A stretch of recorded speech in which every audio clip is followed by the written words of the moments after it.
Aman's heart hammered in his chest. The old window in his room creaked open slowly. A rush of cold air sent shivers down his spine. The curtains danced wildly in the wind. It was happening again. He had seen the shadow before, lurking in the night. Now he felt a presence in his room. The temperature plummeted, sending a chill through his bones. Fear, cold and sharp, gripped him. He tried to convince himself it was just the wind, but deep down he knew better. Something was inside the room with him, and it was getting closer. It emerged from the shadows, taking a twisted, unnatural form. A hulking shadow with eyes like burning embers. It was the stuff of nightmares, and it was staring right at Aman. He was paralyzed with fear. His breath caught. Every instinct screamed at him to run, to hide, to do anything but stay frozen in place.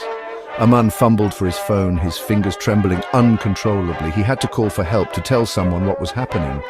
But the phone slipped from his grasp, clattering uselessly on the floor. He was alone. A raspy voice, barely a whisper, sent chills down Aman's spine. "You can't hide," it hissed. The voice seemed to come from everywhere and nowhere at once. The temperature in the room dropped again. Aman swore he could see his breath hanging in the air.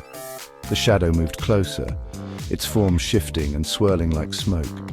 He squeezed his eyes shut, willing himself to wake up from this nightmare. But the icy touch on his arm told him this was all too real. There was no escaping the shadow's grasp. The window slammed shut with a deafening bang. Darkness enveloped the room, thick and heavy. The only sound was Aman's ragged breathing and the pounding of his own heart. "You are mine now," the voice whispered, closer than before.